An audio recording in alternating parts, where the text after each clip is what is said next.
So this is the next part in my series. I started recently exploring the question about what is the difference between painting from life versus painting from the photo.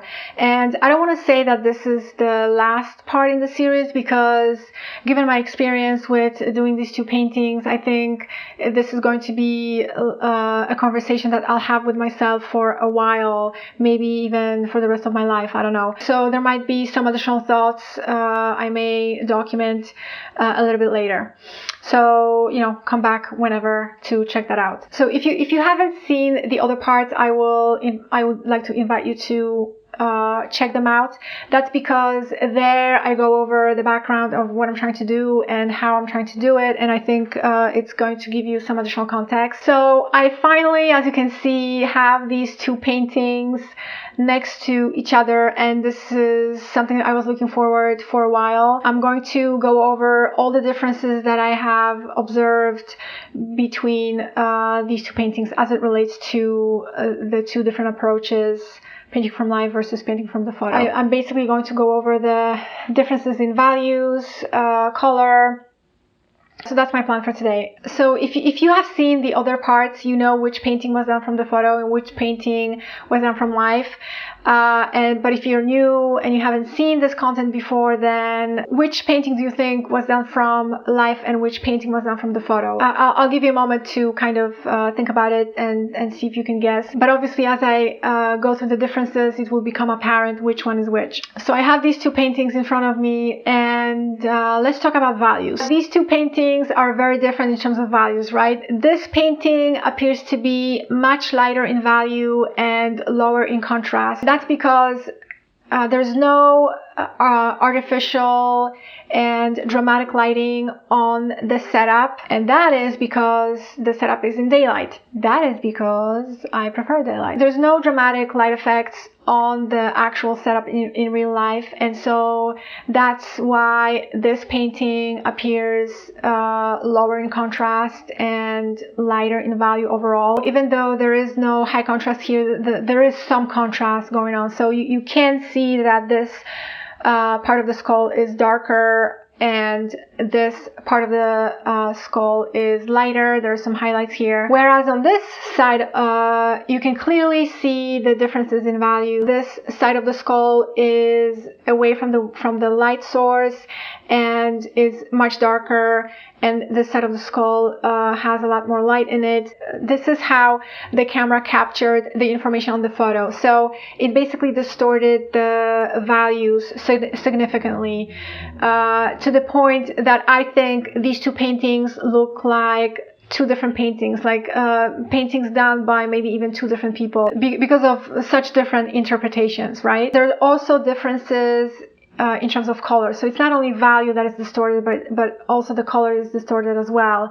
And this is apparent when you look at the two major areas, this side of the box and the background, and on this one as well, the side of the box and the background. You can see, even if I don't move my head, you can see how different these four areas are. And even the top of the box versus this top of the box, and obviously the skull overall. The painting from life, to me, appears much brighter in terms of color. The colors are much richer, and this is evident when I look at this side of the box. This color represents what I see when I look at the thing from real life. Whereas the way the camera presented the information to me is very different, because this is clearly, as I mentioned, a lot darker, but it also is, and that value distortion translated into this dull color, and what I use here is raw umber with a little bit of red and yellow, I think.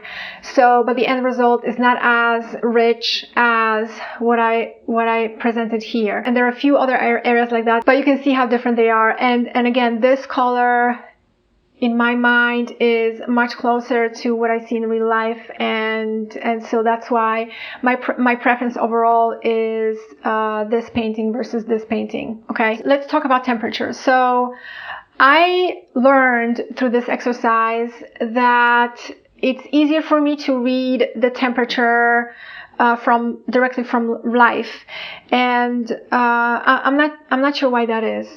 Maybe it's because I'm able to feel what I see. I'm sure as a painter or as an artist in general, you're familiar with this feeling that you get when you mix the perfect color, and like the color fits perfectly on the painting in the context of all the other colors that you have already put on the canvas, and there's this feeling, it feels right. But when I was painting this, I wasn't getting that feeling as often, and so that, depending on the time of day, turned me off sometimes. I felt that the temperature on this color on this side of the box is, and overall, I think the temperature on this painting is on the cooler side overall, and certain areas might feel even chalky. And I think that's because of the way the iPad adjusts the brightness and the lighting. You know, there's a setting on the iPad that adjusts things automatically based on the ambience of the room. And so that was kind of adding confusion to me when I was painting this painting from using the iPad. Bottom line is the temperature is, I think, better balanced based on my observation with my own eyes versus relying on what the camera is telling me the temperatures are. Okay, so in terms of perspective, I think the camera representation versus what I was able to capture in terms of perspective is pretty consistent. Obviously, when I was taking the photo with my camera for this painting, I tried really hard to make sure that my point of view is the same as for this painting. There was an unintentional shift because I do feel like this space here is a lot longer than this space here, and I don't know if this could count as a difference in how cameras capture perspective, or whether I just moved unintentionally in a different direction. It could be either or, but I can't confirm, so this is kind of like neutral. So I also looked at the edges. Have I mentioned that I cut my hair on my own, and I think I cut it too short, my bangs. I'm talking about my bangs. But I really felt like having my hair down, even though it's kind of a mess, but it is what it is. Okay, edges. So I feel like the camera also misrepresents the edges, and that is related definitely to the way it handles contrast and the values. So the camera simplifies a lot of information, and so as a result, I think the edges are actually much sharper than what they are in real life. So I felt more comfortable handling the edges when I was painting the thing from life, because there was more information for me to work from. This is where I think the color distortion, the value distortion, everything put together, in addition to all of that, the edges are a little bit messed up on the photo. Another thing that is very important to me is the concept of air in a painting, and this is something I struggle with, and I think this is something that I will struggle with for the rest of my life. So obviously, when I look at the real thing, I know that I can put my hand behind the skull and there's room behind the skull and the wall.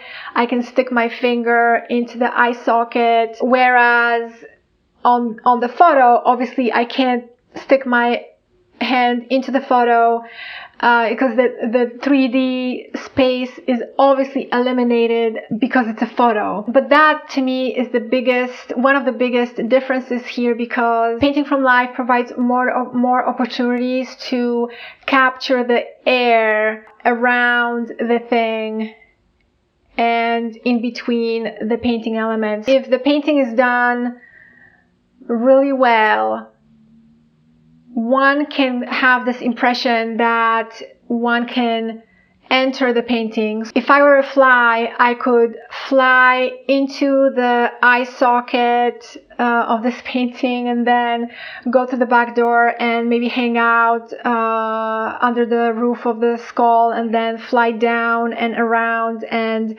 fly out of the skull and hang out on the top of the skull and maybe jump on the bridge of the nose and maybe fall onto the side of the box and kind of walk towards this corner here and then fly away. If I were a fly and I got the impression that I could do that, then I would say, wow, this is a great painting. But if I'm a fly and I get the impression that if I attempt to fly into the eye socket, I hit my head and I fall, then in my mind, that's not a successful painting, assuming our goals are the same. So painting from life gives me at least the opportunity to achieve that effect, whereas painting from the photo eliminates that opportunity because the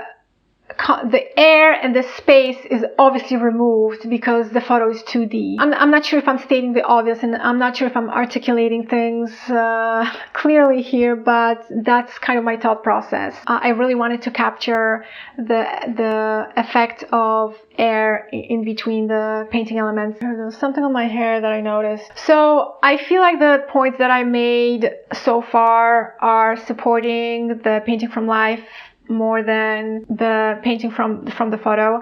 But the next set of points I think will be in support of the painting from the photo, because there are some advantages to working from the photo.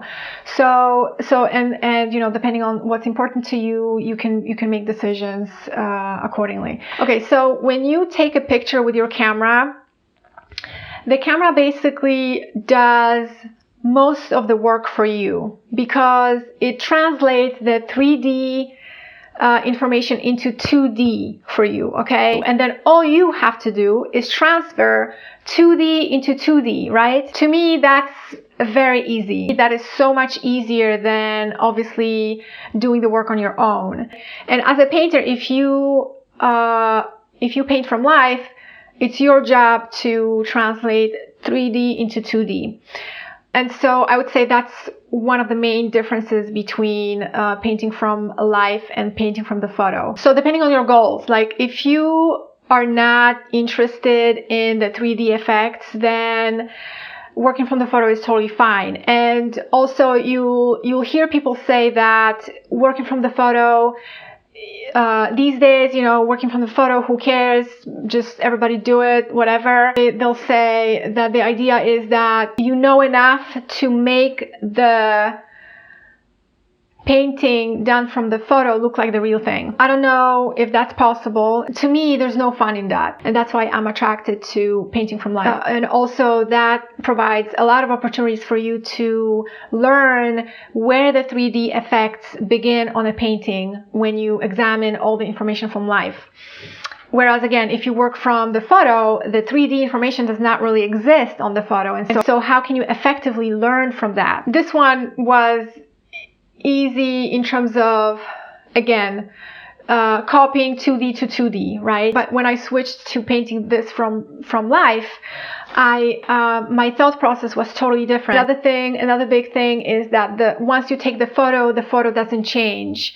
I want to ignore all the issues I described earlier related to how the photo is displayed on the iPad and the brightness and light adjustments on the iPad and the fact that you have to be careful with that. Ideally, if you print the photo will stay. So most of the time in my studio, the light is pretty consistent. Only in the morning where the sun rises, there is some sunshine hitting the studio directly. But after a certain time, the light in my studio is pretty consistent. But despite that, the light in the room changes in a different way depending on the type of weather that's outside. So if it is a sunny day, my studio is obviously brighter, consistently brighter. But if it's dark and moody and rainy or whatever, the studio becomes darker automatically, obviously.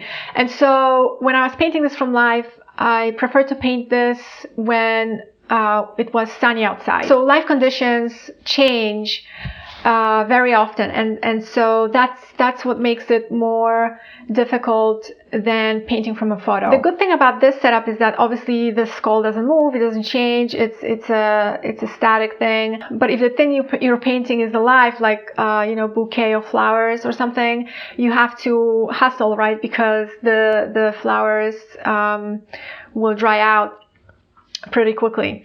So, but if you take the picture of the flowers, obviously you can work with that for a while. There's no time limit. Also, one big thing about the pictures, obviously you can edit the pictures in Photoshop and to however you see fit, and you can create some abstract stuff out of that. You can edit the colors, obviously, the exposure, the values, whatever you want to do, you can edit in Photoshop, depending on your taste and your aesthetic feel. You can make them black and white and analyze the values before you start painting from the photo. You can't edit reality, right? Unless you make decisions as you go on your painting. So, if I decided to make this red or yellow, the background, for example, and change the color of this, I could still do that. But the challenge is, how do you do that so that it's still believable? Also, another thing about Photoshop and editing photos is that you have the flexibility, obviously, to combine multiple photos into a composition and then paint that. But, you have to be careful with that. Again, depending on your goals. But if we're talking about realism and you have some light situations going on, you have to make sure that your pictures and the way they align are consistent in terms of lighting. Even if you don't have a dramatic lighting, it still has to be consistent, because otherwise when you do the painting and you copy the photo 1-to-1, it's going to look weird. And I've seen that happen, and it's not good, okay? So you better know what you're doing if you decide to edit things in Photoshop and then paint that. When you compose your still life in real life, you also have the flexibility to adjust things, but your compositions may not be as complex as the composition that you may be able to create in Photoshop, right? There's obviously limitations as to what you can set up in real life and how you can capture things in real life. And also, obviously, photos, you can make them larger. This painting is much larger than the painting from life. And the reason this painting is larger is because on my iPad, I was able to zoom in to see some detail at the very beginning. I zoomed in into the nose to see what's going on there. And then I didn't zoom out. I just left the iPad like that, and then I was just sliding up and down to see the rest of the image, and that's how I basically added the rest of the information or the rest of the skull into the image. And the end result is that this painting is larger than this.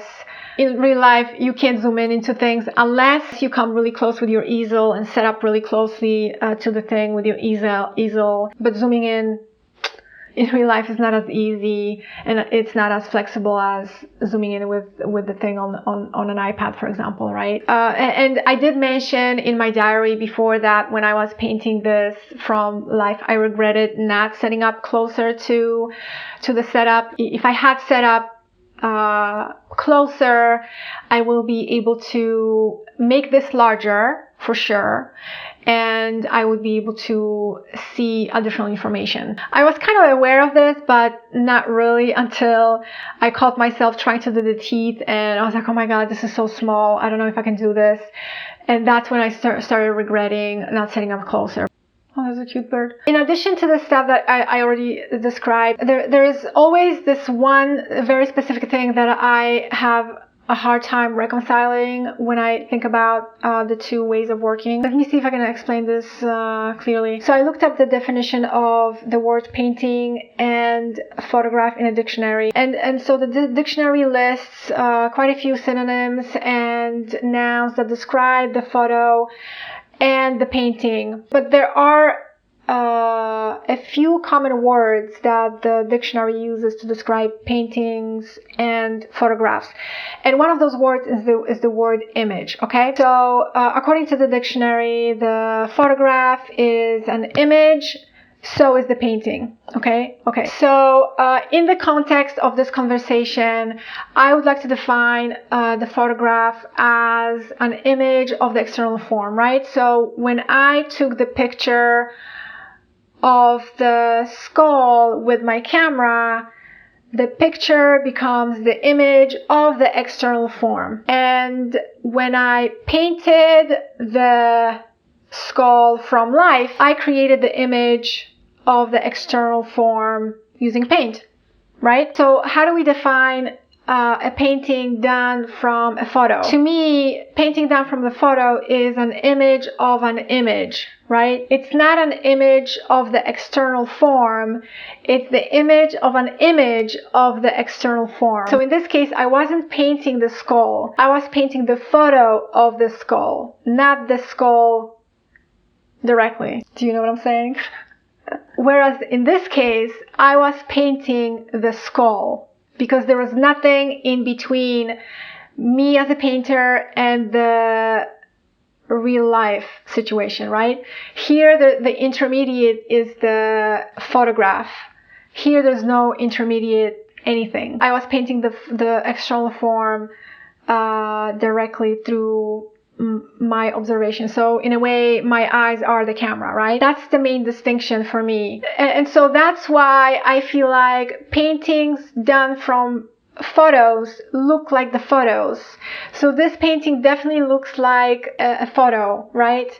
Whereas this painting does not, I mean, at least to me, it doesn't look like a photo. To me, this painting looks like the real thing. Just a side note, I used to be really flattered when somebody looked at my painting done from life and said, wow, this painting looks like a picture, congratulations. You know, I would be like, oh wow, I'm such a good painter. But after a while, when I started thinking about these things and kind of investigating and questioning and comparing, I would disagree with them in my mind. I keep things inside because, you know, whenever I hear that now, I do want to say to them, hey, this painting does not look like a photo. This painting looks like the real thing that I was painting. But then I would have to go into explaining what I mean. Can you imagine me trying to explain to people why I disagree with them and why this painting does not look like a photo, but this one does? They would just probably walk away and never talk to me again. I guess now I have this video, so I guess I could refer people to this video to see what I'm talking about. The stuff that's on my hair, by the way, is coming from the edges of my sleeves. I don't know. Let me know what you think. You know, at the end of the day, does that really matter? Given where we're heading, like, who cares? Like, you know, whether a painting is done from a photo or a painting is done from life, it doesn't really matter. And I think this is where everybody has to answer this question for themselves. So there's one more thing that I find uninspiring about working from photos. It's basically the fact that, you know, once you take a photo of something, the photo exists. Obviously, the photo comes into existence. It's something tangible, especially if you print it. You have it on your iPad, you have it on your phone, or whatever. The image already exists. You have created the image by taking the photograph. And so I see no point in trying to duplicate that image, even if it's duplicating through painting it. So obviously for this exercise, I did duplicate the photograph with paint, and this is the result. But in reality, what I would go for is this. So I created this image, not the camera. Okay, I just see no point in trying to duplicate the image. I see no point unless you use the photograph for inspiration and you create some alternative image out of that. But if your intent is to copy the image one-to-one, then I really see no point. So when I was painting this, I kept asking myself, why am I duplicating this photo? I mean, the answer is, you know, for this project, but in normal circumstances, that would be one of the reasons that would turn me off for working from photos. I would just keep asking myself, why am I duplicating this image if it already exists, you know? Also, going back to the comment I made about composing images in Photoshop. You can compose an image using multiple photos and put them together and create an image. At the end of that process, what you have in Photoshop is an image, right? So what is the point of painting that image now, duplicating that image? You have already created that image in Photoshop and it exists. I feel like that is its own art form. It doesn't need to be painted because it already exists as an image. Do you know what I'm saying? Does that make sense? That's basically, you know, what's going on here. Now, is this painting better or is this painting better? It's up to the painter to decide what is better to him or her depending on their goals. So I have developed a very strong interest in color and perception and the 3D effects. And so using pictures as my source, it doesn't work for me because of all the missing information. Given my goals, trying to create 3D effects, including the concept of air and space, using some kind of a 2D representation doesn't make sense because all the information that's important to me is missing from the photo. You know what I'm saying? That's why I always lean towards painting from life. And the only distortion that could happen, and it does happen obviously, is the one that comes through my eyes. I understand that when I look at the thing, I see it a certain way. And so that's one step, recognizing what I'm seeing, but then trying to translate that using paint onto the canvas, that's the challenge. And so this is where the skill comes in. Am I a good enough painter to translate all of that into the painting? Is this the best painting I have ever done? No, this is actually probably like the worst painting I've ever done. At least I'm going to the source, and the source has all the information that I need, and missing information is not an excuse for me to use when something goes wrong here. Okay, so that's how I think about it. However I perceive things, you know, internally, I don't view that as a limitation. It's just part of me as a painter. So if I made this painting too light in terms of values, it's because that's how I perceived that information when I looked at the real thing with my own eyes. The camera here, on the other hand, told me to make everything darker and increase the contrast and represent the colors the way they are represented here, because the camera basically captured that information that way for me. And again, you know, we can go into how painters could modify and edit the photos using the paint as well to a certain extent, but this is also when the skill comes in, but that's a different story. I feel like that's a different story, so I don't want to digress with that. Okay, what is important to you as a painter? Is this whole thing boring to you? It's definitely not boring to me. I think, like I said at the very beginning, I think this is going to be a conversation again that I will have with myself, maybe even for the rest of my life. I'll definitely document additional thoughts after this. Come back later, okay? So I hope you're having a good painting day, and let me know if you have questions.